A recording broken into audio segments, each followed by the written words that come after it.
Hi friends, in this video हम atmospheric refraction जिसका सब टॉपिक ट्विंकलिंग ऑफ स्टार है, इन दोनों टॉपिक को कवर करेंगे और साथ में स्कैटरिंग ऑफ लाइट को भी देखेंगे। तो लेट्स बिगिन।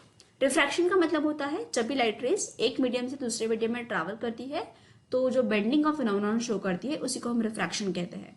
यहाँ पे जो रिफ्रैक्शन का फिनोमेनन हो रहा है वो एटमॉस्फेयर के वजह से हो रहा है। वजह से बहुत सारे डिफरेंट फिनोमेनन्स होते हैं, जैसे कि एपरेंट पोजीशन ऑफ द सन, मतलब सन या फिर स्टार जो है वो एक्चुअल जहां पे है वहां पे ना, हमें दूसरी पोजीशन जो है उसकी एपरेंट पोजीशन यानी इमेज जो है वो दिखाई देती है। फॉर एग्जाम्पल जैसे कि स्टार है, स्टार हमारे से बहुत ज्यादा दूर है, ठीक है। तो स्टार से आने वाली जो रेज है ये एटमॉस्फेयर के थ्रू हमारे आंखों में एंटर कर रही है। तो इमेजिन कि आप यहाँ पे अर्थ पे हो, ये बीच में एटमॉस्फेयर है और स्टार जो है वो स्पेस में है। स्पेस से, वैक्यूम से, मतलब रेयर मीडियम से एटमॉस्फेयर के थ्रू वो रेस हमारे आंखों में एंटर कर रही है। तो सन की रेस जब ट्रैवल करती है तो बिकॉज ऑफ द एटमॉस्फेयर वो डेंसर मीडियम, मतलब रेयर से डेंसर ट्रैवल कर रही है। और इस पर्टिकुलर केस में यहाँ पे नॉर्मल बनेगा और जो उसका ओरिजिनल पाथ है, अगर आप इस ओरिजिनल पाथ को देखो तो ये सीधी जानी चाहिए, राइट। लेकिन सीधी एंटर ना करते हुए वो बेंड हो गई और टुवर्ड्स नॉर्मल जाके हमारे आंखों में एंटर की। देन है वो उसको पीछे के डायरेक्शन में, मतलब सीधे डायरेक्शन में स्ट्रेट, वहां पे हमें इमेज दिखाई देगी। से आने वाली रेज जो है वो इस तरह से हमारे आंखों में एंटर करती है और फिर जब हम इसको पीछे के डायरेक्शन में ट्रेस बैक करते हैं तो यहाँ हमें इमेज दिखाई देगी। तो एक्चुअल में जो स्टार है उसकी पोजीशन तो ये है, लेकिन एटमॉस्फेरिक रिफ्रैक्शन की वजह से हमें जो स्टार या फिर हम जो इमेज बना रहे हैं हमारी आंखों को, वो यहाँ पे दिखाई दे रहा है। इसको हम कहते हैं एपरेंट स्टार पोजीशन। ट्विंकल क्यों करते हैं, ठीक है, हमें जो स्टार दिखाई दे रहा है वो उसकी एक्चुअल पोजीशन नहीं है, लेकिन ट्विंकलिंग इफेक्ट क्यों दिखाई देता है? तो इसका रीजन ये है कि जो एटमॉस्फेयर है ये कांस्टेंट नहीं है। एटमॉस्फेयर में जो एयर है वो एट सम पॉइंट जितनी भी थिकनेस है हमारे एटमॉस्फेयर की, उसमें कहीं कहीं पे जो एयर है वो ज्यादा गर्म है यानी हॉट एयर है, और कहीं पे जो एयर है वो कोल्ड है, राइट। तो इस वजह से ये जब रिफ्रैक्शन होता है, जब लाइट रेज रेयर से डेंसर ट्रैवल कर रही है लेकिन हमारा एटमॉस्फेयर इटसेल्फ पूरी तरह से डेंस ना होके यहाँ पे भी एट सम डिस्टेंस, कुछ डिस्टेंस तक हॉट एयर है, कुछ डिस्टेंस पे कोल्ड एयर है, जिसकी वजह से इमेजिन इट लाइक दिस कि स्टार से जब हमारे आंखों में लाइट रेज एंटर करती है तो पहले जब लाइट रेज एंटर कर रही है तो पूरी की पूरी लाइट रेज हमारे आंखों में जा रही है। फॉर एग्जांपल अगर 10 लाइट रेज हमारे स्टार से आ रही है तो जो 10 लाइट रेज है वो 10 लाइट रेज हमारे आंखों में एंटर कर रही है, प्रॉपर रिफ्रैक्शन हुआ और हमें जो स्टार है वो यहाँ पे ब्राइटर दिखाई दिया। लेकिन उसके दूसरे ही सेकेंड में हमें हमारे आंखों में सिर्फ 5 ही लाइट रेज एंटर की। वाई? बिकॉज यहाँ पे आने वाले जो 5 लाइट रेज थी वो इस फ्लक्चुएशन की वजह से, हॉट रेज और कोल्ड वेदर के होने की वजह से उनका जो डायरेक्शन है वो चेंज हो गया और अभी दूसरे इंस्टेंट पे हमारे आंखों में सिर्फ 5 ही रेज जा रही है, जिसकी वजह से अब जो पोजीशन बनेगा, अब जो यहाँ पे स्टार बनेगा वो कंपैरेटिवली फेंटर बनेगा, उसकी जो इंटेंसिटी है वो कम रहेगी। तो एक सेकेंड पहले ब्राइट स्टार की इमेज बनी और दूसरे ही सेकेंड में क्या बनी, फेंट बनी। और ये कंटिन्यूअसली होते रहता है क्योंकि हमारा एटमॉस्फेयर कांस्टेंट नहीं है, उसमें हॉट और एयर जो है, रेयर और डेंसर मीडियम जो है, ये कॉन्स्टेंटली चेंज होते रहता है, इसीलिए हमें जो स्टार है वो ट्विंकलिंग इफेक्ट दिखाई देता है। तो एटमॉस्फेयर जो है मीडियम, उसमें ग्रेजुअली चेंजिंग रिफ्रैक्टिव इंडेक्स है और स्टार जो है, ठीक है, जिसकी वजह से जो एपरेंट पोजीशन है स्टार की वो हमें फ्लक्चुएट होते हुए दिखाई देती है।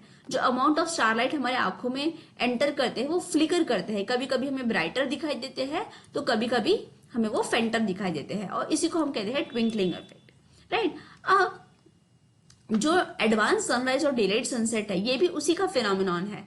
हम जब सन हॉरिजॉन के नीचे है, ठीक है, उसी के पहले, लेकिन हॉरिजॉन के नीचे भले ही सन है लेकिन उसकी जो लाइट रेज है वो एटमॉस्फेयर में एंटर कर गई है और एटमॉस्फेयर में एंटर करके वो बेंड होके हमारे आंखों में एंटर करती है। तो जब वो हमारे आंखों में एंटर कर रही है तो हमारे आंखों ने, हमने उसे इंटरप्रेट किया, उसको ट्रेस बैक किया और अभी सन हमें यहाँ दिखाई दे रहा है, जबकि सन जो है वो अभी भी हॉरिजॉन के नीचे है। इसको हम कहते हैं एडवांस सनराइज। सनराइज होने के पहले ही हमें सन की इमेज दिखाई दे रही है। सिमिलरली डिलेड सनसेट, सनसेट तो हो गया है, सन तो नीचे चला गया है, लेकिन उसके जो रेज है वो फिर अभी भी एटमॉस्फेयर में प्रेजेंट है, वो हमारे आंखों में एंटर कर रही है और उसी की वजह से हमें इमेज दिखाई दे रही है। तो सनसेट होने के बाद भी हमें सन जो है वो एटमॉस्फेयर में दिखाई दे रहा है, इसी को हम कहते हैं डिलेड सनसेट। और जो सन है हमें 2 मिनट्स बिफोर दिखाई देता है और 2 मिनट्स आफ्टर भी दिखाई देता है सनसेट होने के बाद। This is all about the atmospheric refraction. Next देखेंगे स्कैटरिंग ऑफ लाइट। स्कैटरिंग का मतलब क्या है? स्कैटरिंग का मतलब है कि हमारा जो एटमॉस्फेयर है, एटमॉस्फेयर में हमें पता है बहुत सारे टाइनी टाइनी पार्टिकल्स प्रेजेंट है, राइट? तो इन टाइनी पार्टिकल्स की वजह से जो सन से आने वाली लाइट रेज है वो स्कैटर हो जाती है। मतलब एक्चुअल में क्या होता है, जो सन की लाइट रेज एटमॉस्फेयर में एंटर करती हैं तो जो ये जो लाइट रेज है इसमें जो डिफरेंट डिफरेंट वेवलेंथ है, ये पार्टिकल्स जो है हमारे एटमॉस्फेयर के, ये इस पर्टिकुलर वेवलेंथ को एब्जॉर्ब करते हैं और फिर रैंडमली डिफरेंट डिफरेंट डायरेक्शन में स्कैटर करते हैं। इस फिनोमिनन को हम कहते हैं स्कैटरिंग ऑफ लाइट। अब जब लाइट रेज एंटर कर रही है तो हमें पता है सन की आने वाली लाइट रेज जो होती है वो व्हाइट होती है, एंड लेकिन सब यहाँ पे जो एटमॉस्फेयर के अंदर पार्टिकल्स है ये डिफरेंट डिफरेंट साइज में प्रेजेंट है। तो कंपैरेटिवली ज्यादातर जो लाइट रेज स्कैटर करती है वो होती है blue. Why? Because the tiny particles जो हमारे एटमॉस्फेयर में प्रेजेंट है, तो टाइनी टाइनी पार्टिकल्स जो प्रेजेंट है वो ब्लू लाइट की जो वेवलेंथ है उसे एब्जॉर्ब करते हैं और फिर डिफरेंट डिफरेंट डायरेक्शन में स्प्रेड करते हैं, जिसको हम स्कैटरिंग कहते हैं। तो ज्यादातर व्हाइट लाइट में से हमें पता है विबग्योर मतलब डिफरेंट 7 कलर्स प्रेजेंट है, उसमें से सिर्फ और सिर्फ ब्लू लाइट जो है वो ज्यादातर पार्टिकल्स एब्जॉर्ब करते हैं एंड फिर स्कैटर करते हैं इन डिफरेंट डायरेक्शन। इसी का रीजन भी है कि हमें स्काई ब्लू दिखाई देता है। अब बाकी रेस क्यों स्कैटर नहीं होते हैं? Because the size of the particles. तो एटमॉस्फेयर में बाकी के जो जैसे हमें पता है जैसे रेड लाइट है, तो रेड लाइट जो है वो स्कैटर इसीलिए नहीं होते हैं क्योंकि उनकी वेवलेंथ बहुत ज्यादा है। तो वो जब इस पार्टिकल्स में आके टकराते हैं तो ये पार्टिकल उस पर्टिकुलर वेवलेंथ को एब्जॉर्ब नहीं कर पाते और वो सीधा ट्रैवल कर जाते हैं, राइट? जिस वजह से वो स्कैटरिंग का फिनोमिनन शो नहीं करते। ऑफ लाइट से ही रिलेटेड है टिंडल इफेक्ट।